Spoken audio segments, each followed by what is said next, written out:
오늘 주신 하나님의 말씀을 보겠습니다. 두 군데 말씀을 보겠습니다.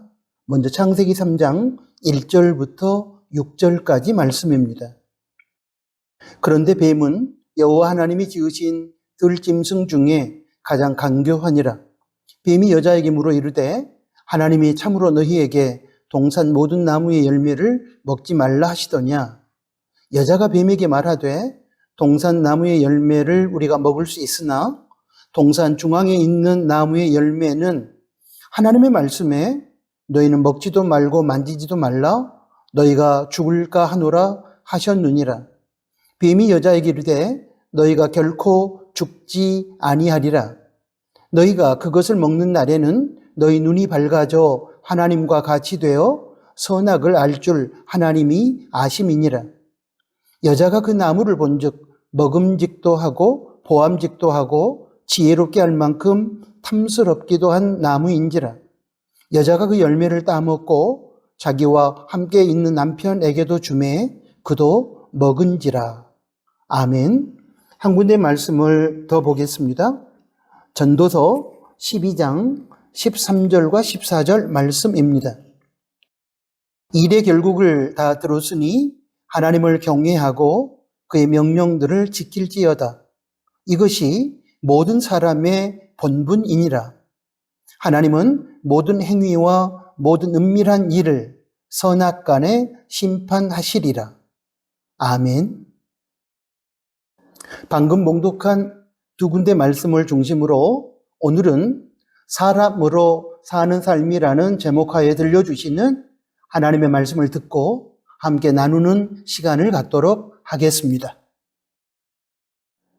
행복이라는 주제를 가지고 설교한 지 얼마 되지 않았는데 사랑하는 나누는 가족 여러분, 요즘 어떻습니까? 행복하십니까? 2024년 4월 14일 주일 행복이란 제목의 설교에서 저는 행복이란 인생의 목적은 아니지만 하나님께서는 우리가 행복하게 살기 원하시고 또한 하나님 나라와 그의 의를 추구하며 예수님의 거룩한 성품을 닮아가는 것을 인생의 목적으로 삼고 살아가는 성도에게 그 과정 속에서 행복을 선물로 주신다는 사실을 배웠고 확인했습니다. 거듭 말씀드리지만 이러한 차원에서 우리가 행복하게 살고 싶어 하는 것은 지극히 정상적인 것입니다. 지금부터 15년에서 16년 전에 미국 일리노이 주립대학교 에드 디너라는 심리학 교수가 월드폴이라는 세계 여론조사 기관을 통해 세계 소득 상위 40개국을 대상으로 행복도 행복지수를 조사한 적이 있었습니다. 그 결과 한국은 39위로 나타났다고 합니다.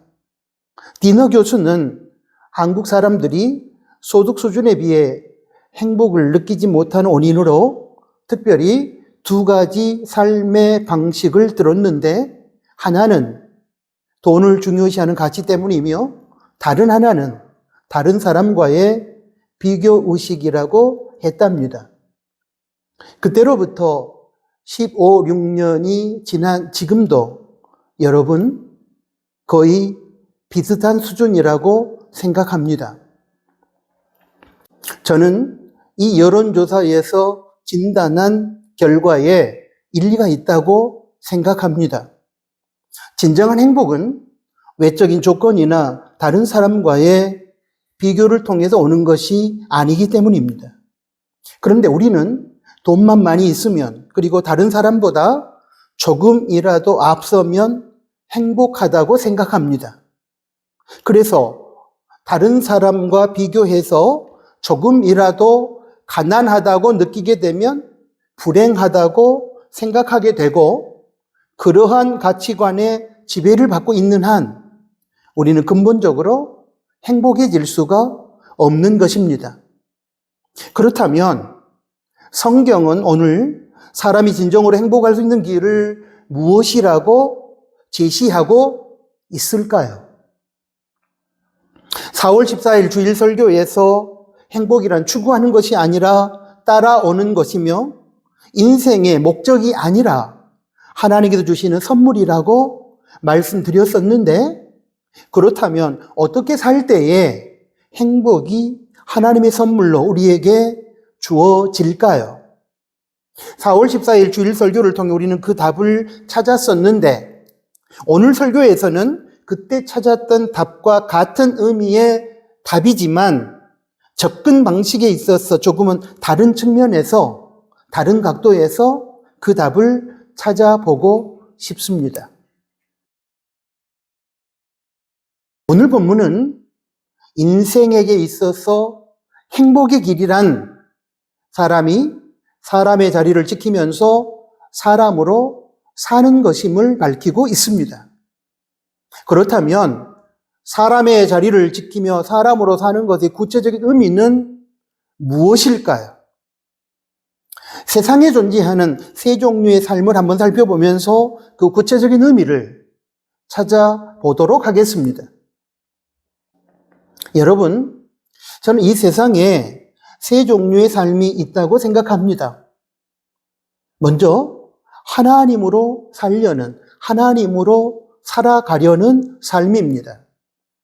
창세기 3장 5절 말씀에 보면 인류의 조상인 아담과 하와는 사탄의 유혹, 즉 하나님께서 먹지 말라고 했던 선악을 알게 하는 나무의 실과를 따먹으면 하나님과 같이 된다는 그 유혹에 넘어가서 하나님의 명령에 불순종하고 선악을 알게 하는 나무의 실과를 따먹었습니다. 하나님은 모든 것의 주인이십니다. 그러므로 하나님과 같이 된다는 이 말은 자기가 자신과 이 세상의 주인이 되어 창조주이신 하나님 말씀에 순종하지 아니하고 자기 마음대로, 자기 소견에 옳은 대로 살겠다는 것입니다. 이것은 자기 자신이 사람으로의 자리를 떠나서 피조물로서의 사람의 자리를 이탈하여 창조주이신 하나님으로 살아가는 것이며 교만 중에 교만인 것입니다. 전도서 12장 13절 말씀은 하나님을 경외하고 그 명령을 지키는 것이 사람의 본분이다라고 했습니다. 이 말씀은 하나님을 경외하는 것이 사람의 본분인데 하나님을 경외하는 구체적인 행위, 증거가 하나님 명령에 순종하며 사는 것이기 때문에 결국 사람이 하나님의 명령에 순종함으로 하나님을 경외하며 살아가는 것이 사람의 본분이라는 사실을 밝혀주고 있습니다. 그런데 인류의 조상인 아담과 하와가 바로 사람의 본분, 즉 하나님 말씀에 순종하며 살아가는 사람으로 사는 것을 버리고 자기 마음대로 살겠다는 마음으로 하나님 말씀에 불순종하고 자기 자신이 하나님이 되려고 했으니 거기에서부터 인간의 비극인 죄와 죽음이 찾아온 것입니다. 또한 하나님으로 살아가는 사람의 특징 중에 하나는 바로 다른 사람들을 쉽게 판단하고 비판하고 정죄한다는 것입니다. 사람으로 살아가는 삶의 특징은 하나님의 명령이 주어지면 순종하는 데 있습니다. 그러나 하나님으로 살아가려고 하는 사람은 자기만 옳다고 생각해서 자기 마음대로 살아갑니다. 그리고 하나님의 명령을 자기에게 적용하여 회개하고 순종하는 삶을 사는 것이 아니라 그 말씀의 잣대로 다른 이들을 비난하고 판단하고 정죄하는 삶을 삽니다. 하나님 말씀 앞에서 불순종하고 또 그 하나님의 말씀을 가지고 자기가 정한 기준에 따라 다른 사람들을 쉽게 비난하고 판단하고 정죄하는 것은 사람이 사람의 자리를 이탈하여 하나님으로 살아가고 있는 증거들입니다. 사랑하는 교회 여러분, 우리 안에 이러한 하나님으로 살아가는 이 악한 삶은 없습니까? 냉철하게 자신을 돌아봐야 할 것입니다. 둘째는 짐승으로 살아가는 삶입니다. 짐승으로 살아가는 삶은 본성을 따라 본능대로 살아가는 삶을 말합니다. 본능을 따라 세상의 정욕과 쾌락을 쫓아 살아가면서 부끄러운 줄도 모르고 죄를 짓습니다. 또한 죄에 해당되지 않는 일상의 삶에 있어서도 절제와 통제가 되지 않는 삶을 살아갑니다. 우리는 흔히 본능에 충실한 삶이 인간적이고 건강한 삶이라고 하면서 합리화하지만 결코 여러분 그렇지 않습니다. 분명히 기억하고 명심해야 합니다. 본능에 충실하여 하나님께서 금하신 죄를 부끄러움도 없이 저지르거나 죄를 짓고 나서도 회개할 줄 모르거나 죄가 아니라 할지라도 절제하거나 통제할 수 없다면 그것은 짐승으로 살아가는 삶이라는 사실을 우리는 분명하게 기억해야 할 것입니다. 우리는 이 본능, 즉 죄를 지으려고 달려가는 마음과 그리고 절제하지 못하는 마음을 다스릴 줄 알아야 합니다. 그래야만 짐승의 삶으로부터 벗어날 수 있는 것입니다. 물론 우리의 의지와 결단이 필요하고 훈련이 필요할 것입니다. 그리고 궁극적으로는 성령님의 충만함이 주어져야 할 것입니다. 이 지점에서 우리에게 필요한 말씀, 우리가 꼭 기억하고 붙잡아야 될 말씀이 하나 있습니다. 우리 나누는 강단에서 자주 언급했던 말씀인데 바로 잠언 16장 32절 하반절 말씀입니다. 자기 마음을 다스리는 자는 성을 빼앗는 자보다 나으니라. 정리하면 이런 뜻입니다. 오직 성령 하나님께서 우리의 마음을 다스려 줄 때만이 우리는 본능을 이겨내고 본능을 제어하는 승리의 삶을 살 수 있다는 것입니다. 그리고 그렇게 살아야 우리는 비로소 짐승으로 살아가는 삶으로부터 벗어날 수 있게 되는 것입니다. 셋째는 사람으로 살아가는 삶입니다. 사람으로 살아가는 삶은 간단합니다. 앞에서 말씀드렸던 하나님으로 살아가는 삶과 짐승으로 살아가는 삶을 버리고 그와 반대로 살면 되기 때문입니다. 사람으로 살아가는 삶이란 하나님으로 살아가는 삶을 내려놓는 것입니다. 즉, 피조물의 자리가 어디인지 분명하게 인식하고 주인 되려는 교만을 버리고 오직 주인 되시는 하나님의 말씀에 순종하며 살아가는 것입니다. 전도서 7장 16절에 있는 말씀처럼 지나치게 의인이 되지 말며 지나치게 지혜자도 되지도 말아야 합니다. 16절입니다. 지나치게 의인이 되지도 말며 지나치게 지혜자도 되지 말라. 어찌하여 스스로 패망하게 하겠느냐. 하나님보다 의롭거나 하나님보다 지혜롭거나 하나님보다 거룩하게 되려고 하지 말라는 것입니다.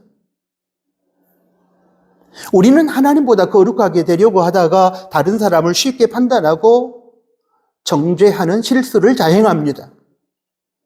하나님께서 용서하신 것임에도 불구하고 자기 의에 사로잡힌 나머지 다른 사람들을 용서하지 못하고 판단하고 정죄하는 경우가 우리들에게는 많이 있습니다.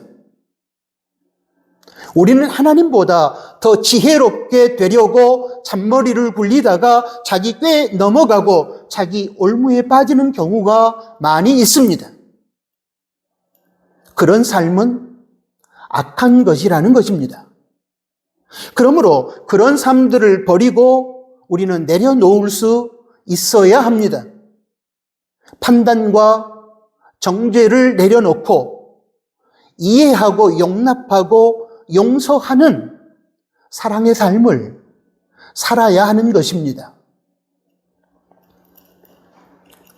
사람으로 살아가는 삶이란 짐승으로 살아가는 삶을 내려놓는 것입니다.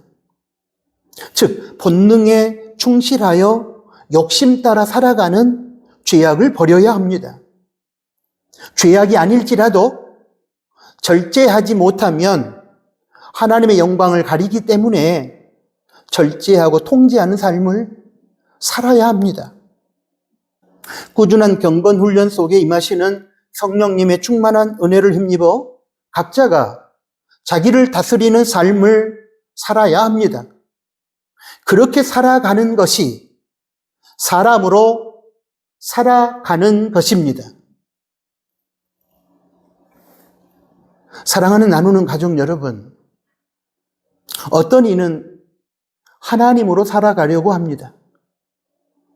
그리고 그렇게 살다가 교만 때문에 망하게 됩니다. 이렇게 살면 하나님께로부터 행복이라고 하는 그 선물을 받을 수 없습니다. 행복하게 살고 싶지만 결국은 불행하게 살 수밖에 없습니다. 여러분, 어떤 이는 짐승으로 살아가려고 합니다. 본능에 충실하게 살아가는 악한 타락의 삶과 절제하지 못한 욕심 때문에 그들은 망할 것입니다. 그러한 삶이 어찌 행복이라는 선물을 받을 수 있겠습니까? 그들은 결코 행복할 수 없습니다. 우리는 이 시점에서 옛 어른들이 우리에게 들려주었던 사람이 사람이라고 사람이냐, 사람이 사람이어야 사람이지라는 이 말을 기억할 필요가 있습니다. 이 말의 의미는 여러분 잘 아시겠지만 사람이 말로만 사람이라고 해서 사람이 아니라 그에 걸맞는 사람답게 사는 삶이 있어야 사람이라는 그런 의미를 담고 있습니다.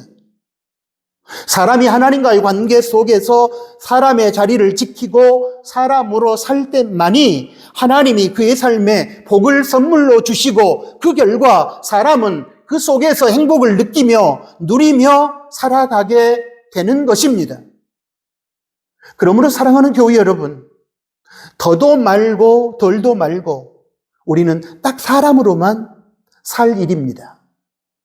그렇게 살아야만 하나님께로부터 주어지는 행복이라는 선물을 받을 수 있을 것입니다. 그때 우리는 비로소 행복할 것입니다. 2007년 4월 22일자 국민일보에 실린 김양재 목사가 심무하시는 우리들 교회의 행복을 찾아서라는 제목의 전도축제에서 있었던 간증 하나를 소개하면서 오늘 설교를 마무리하려고 합니다. 이 간증에서 간증자는 우리가 지난 4월 14일 주일 설교와 오늘 주일 설교에서 배웠던 인생의 목적은 행복이 아니라 거룩함이다라고 하는 이 주제를 그의 삶 속에서 온 몸으로 경험했고 그 내용을 간증했습니다. 소개하겠습니다. 행복을 찾아서라는 제목으로 전도축제가 열렸다. 새 가족과 성도들로 가득 찬 예배 시간, Y 집사님이 강단에 올랐다. 훤칠한 용모에 직업이 의사인 Y 집사님은 주제에 꼭 맞는 분으로 보였다. 그런데 집사님은 오늘 저는 제 수치와 죄를 말씀드리려고 한다는 뜻밖의 말로 간증을 시작했다. 고교 때 세례를 받고 의대에 다니다가 예쁜 아내를 만나 결혼했다. 그런데 결혼 후 얼마 안 돼 집사님의 외도가 시작됐다. 양심의 가책도 받았지만 유혹은 끊이지 않았다. 한 여자를 끊기 위해 다른 여자를 만나고 또 다른 여자를 찾았다. 어떻게든 끊어보려고 아내에게 사실을 고백하고 큐팀 모임에도 참석했다. 그러나 허사였다. 저는 제가 중독자라는 걸 몰랐습니다. 제가 고침받아야 할 병자라는 것을 몰랐던 영적 귀머거리요 소경이었습니다. 그런데 하나님께서 저를 사랑하셔서 경고의 사건을 주셨습니다. 네 번째 여자에게서 아이가 태어난 것이다. 딸만 둘이었는데 아들을 낳고 나니 아내와 헤어지고 싶었다. 결국 아들을 낳은 여자와 함께 살기 시작했다. 그러나 집사님의 아내는 그 사건 가운데서 부활을 맞고 있었다. 남편 때문에 큐티 모임을 찾았는데 하나님은 먼저 아내의 죄를 깨닫게 하셨다. 의사 남편, 똑똑한 두 딸이 우상이었음을 깨달았다.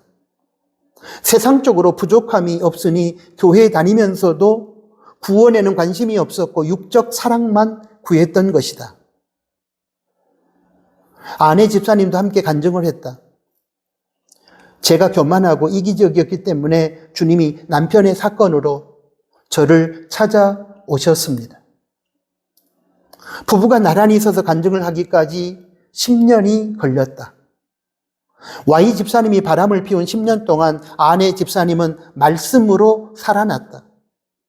아들을 낳은 여자는 이혼을 강요하면서 힘들게 하는데 아내는 점점 편안한 모습을 보이니 Y 집사님의 마음도 흔들렸다. 우리들 교회에 와서 제자 훈련을 받으며 여자를 끊기로 결단했다. 동정만으로는 조강지처에게 돌아올 수 없었다. 하나님과의 관계가 바로 섰기 때문에 가능했다. 아들이 있으니 없었던 일이 될 수는 없지만 집사님은 아들로 인해 평생 겸손한 삶을 살 것이라고 고백했다. 인생의 목적은 행복이 아니고 거룩이다. 출애굽기 19장 6절 말씀. 너희가 내게 대하여 제사장 나라가 되고 거룩한 백성이 되리라. 눈앞에 행복을 찾아서 살다 보면 불행이 오고 거룩함을 목적으로 삼으면 행복은 부산물로 저절로 찾아오게 돼 있다. 이것이 2007년 4월 22일자 국민일보에 실린 행복을 찾아서라는 제목의 전도축제에 있었던 간증에 대한 기자의 기사입니다. 사랑하는 나누는 가족 여러분, 하나님의 말씀에 순종함으로 인간의 본분을 지키며 살아가는 것이 거룩한 삶이요, 사람으로 살아가는 삶입니다. 그렇게 살아야만 하나님께서 선물로 주시는 행복이 따라오는 것입니다. 그렇게 살아가는 사람에게 하나님께서 행복을 선물로 주시는 것입니다. 그때 비로소 우리는 행복해질 수 있습니다.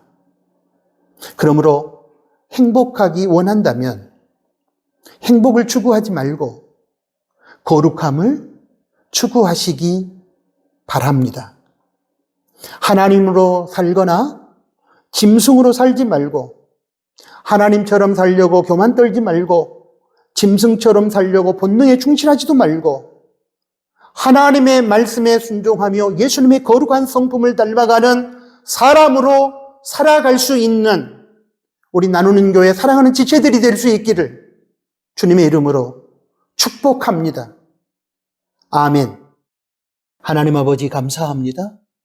오늘 주신 말씀을 통하여 인간의 세 가지 삶을 저희들이 배웠습니다. 인간의 피조물의 자리를 이탈하여 하나님처럼 살려고 교만을 떠는 저희들 되지 않도록 도와주십시오.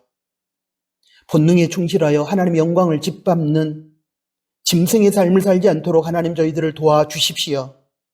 성령의 충만함을 받고 그리고 하나님의 말씀에 순종함으로 인간의 본분을 지키는 사람으로 살아가는 저희들이 되게 하여 주십시오. 하나님의 말씀에 순종하고 예수님의 거룩한 성품을 닮아가는 인간의 본분으로의 삶을 충실히 지키며 살아갈 때 하나님께 선물로 주시는 행복을 받고 행복을 느끼며 행복을 누리며 이 행복을 선포하며 전달하는 저희 나누는 교회 지체들이 되게 하여 주십시오. 예수 그리스도의 이름으로 기도합니다. 아멘.